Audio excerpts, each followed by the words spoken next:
I'm having the specialization in finance and I'm taking the lecture of financial management for you.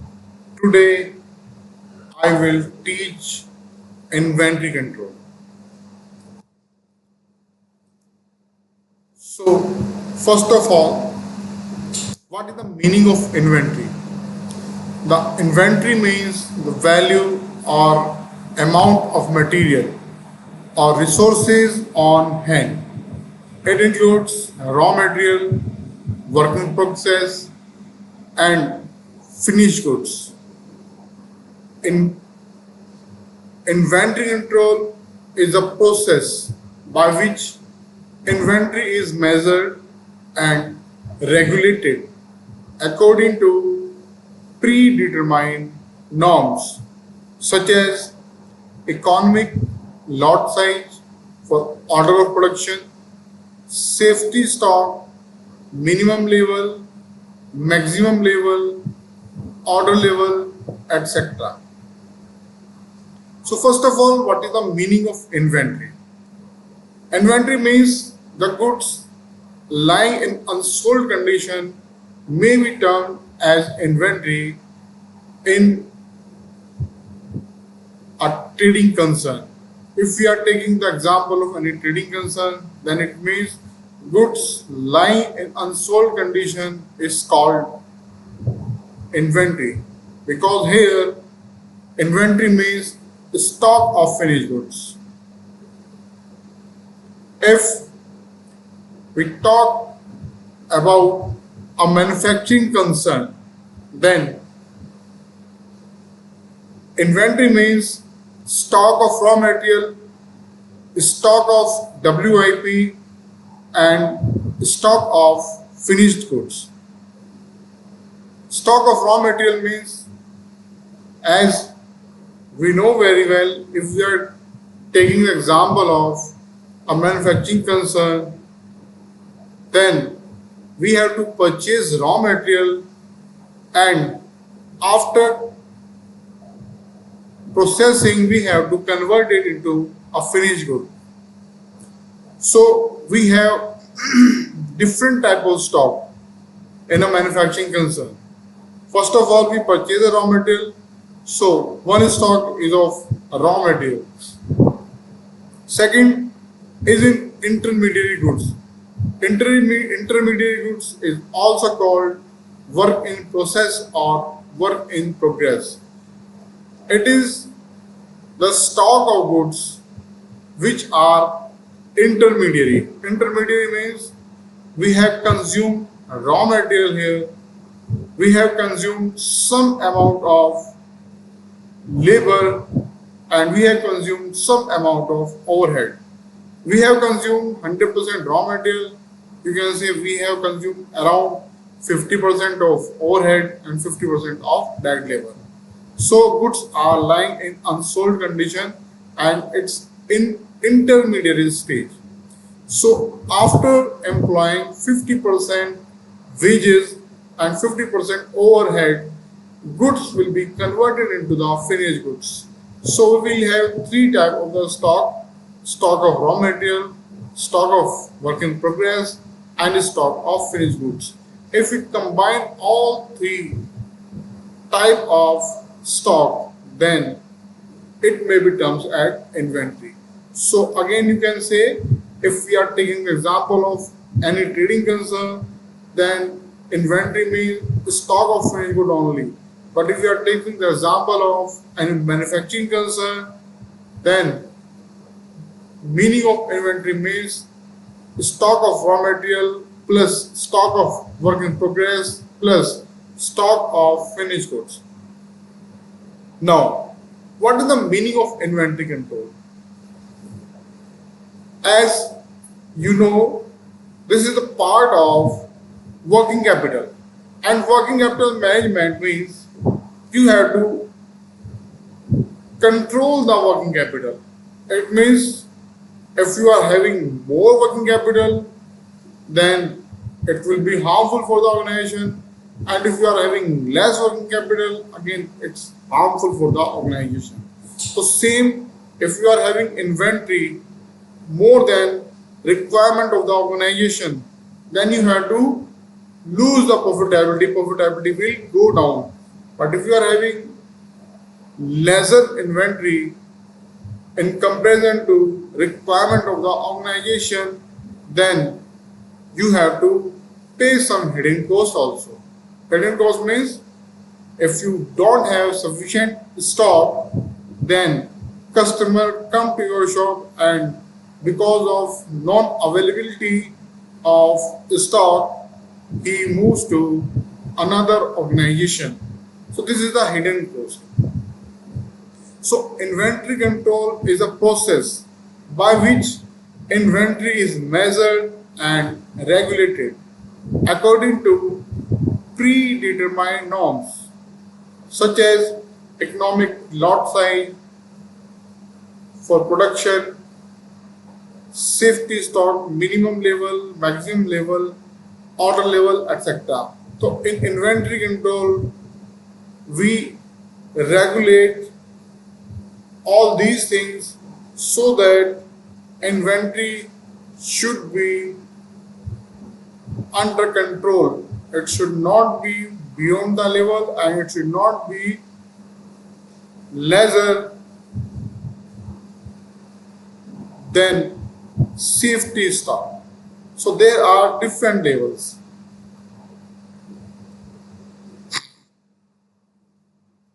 Types of inventory I have discussed that we have three type of stock. If we combine all three stocks, then the term is called inventory. Now there are some motives behind holding the inventory. What are the motives? Number one, transaction motive. A firm has to maintain some level of inventory to meet the day-to-day requirement of sales, production process, customer demand, etc. If we take the example of any concern, then every organization has to maintain a minimum stock, because if the organization doesn't have minimum stock, then it's not possible for the organization to do its transaction without any problem.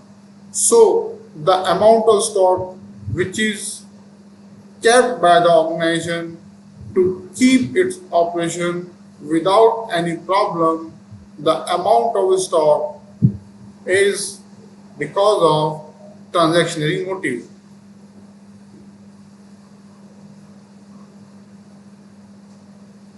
Next is precautionary motive. A firm should keep some inventory for unforeseen circumstances. For example, the fresh supply of raw material may not reach the factory due to strike by the transporter or due to natural calamity. So precautionary means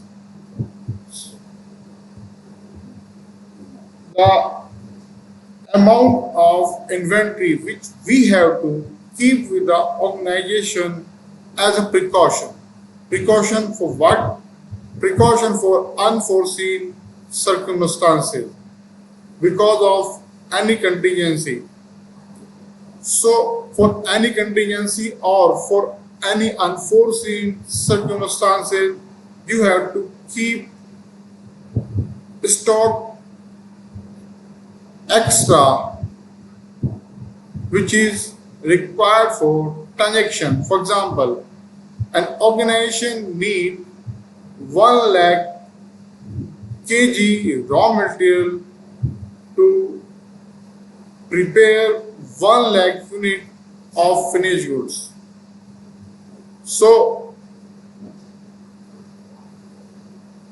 in a single day, or you can say in a week, it requires 25,000 kg of raw material. Although the supply of organization is very good, and if you give an order, then he may make it, he means the supply of the raw material may make it available to your organization within a week. But as a precaution, you are maintaining a stock of 1 month, because if sometime it may be possible that when you give an order, most of the time it is available within a week, but it may be possible that when you are giving the order, then at the moment the supplier of the goods is unable to pay, unable to deliver the good within a particular period. It may be because of different reasons. It may be because of problem in transportation. It may be because of natural calamity. It may be because of any problem facing by the supplier of goods. So there may be different reasons, there may be different risks which may be arise whenever you are running your organization. So as a precaution, you have to maintain the stock. Same example you can take in your home. As you are having wheat, you are having rice for almost 6 months or around 1 year. Although you are, for example, and family is consuming 5 kg of rice every month, but is purchasing around 60 to 70 kg or 50 kg rice at a time, because of precaution. Because if we talk about transaction, then 5 kg of rice was sufficient for this family, but this family is purchasing 10 kg, 20 kg or 50 kg, and the rice is kept in the house because of precautionary motive. Next is speculative motive. The firm may be tempted to keep some inventory in order to capitalize an opportunity to make profit. So this is the motive that it stimulates you. This is the motive which stimulates you to earn extra profit in case of any opportunity.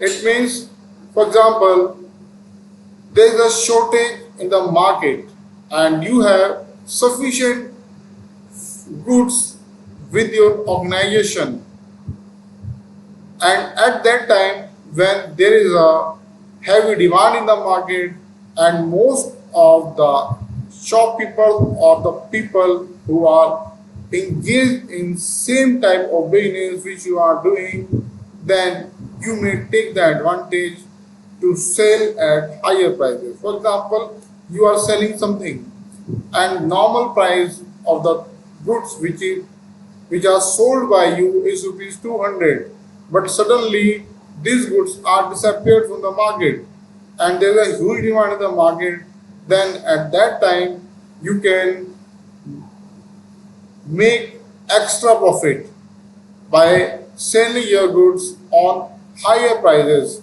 So this motive is called a speculative motive. So you may earn an extra income only because of keeping extra amount of inventory. If you don't have extra amount of inventory with your organization, then you can't take the benefit at that moment.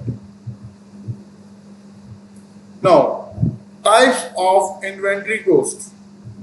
There are three types of inventory cost. Number one, ordering cost. Number two, carrying cost. And number three, out of stock or shortage cost.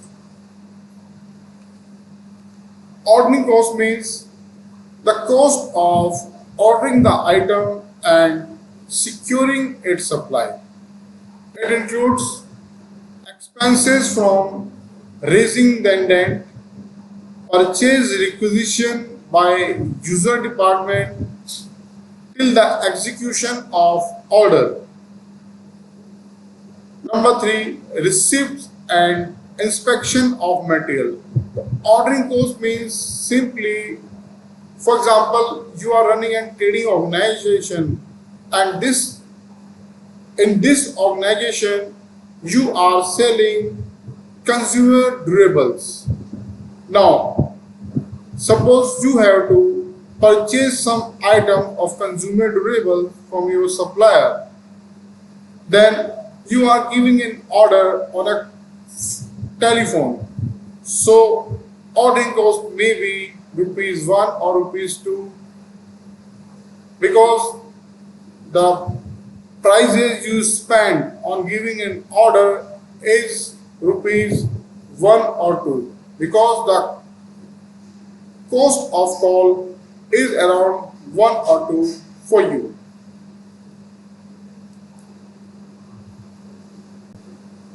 And sometimes ordering cost may have some different heads also, because if you are running this trading organization, then here cost of ordering is very low. But if you are running a public organization and you are running a big organization where transparency is to be maintained, then in that type of the organization, ordering cost may be much higher. Because first of all, if we are taking example of any public limited firm, then in that firm, first of all, you have to invite different person who may give you different quotation. And for whole the process of purchasing, sometimes you have to employ some person also. So if you are giving the salary and you are spending so much amount on purchasing of a particular item, then it will cover under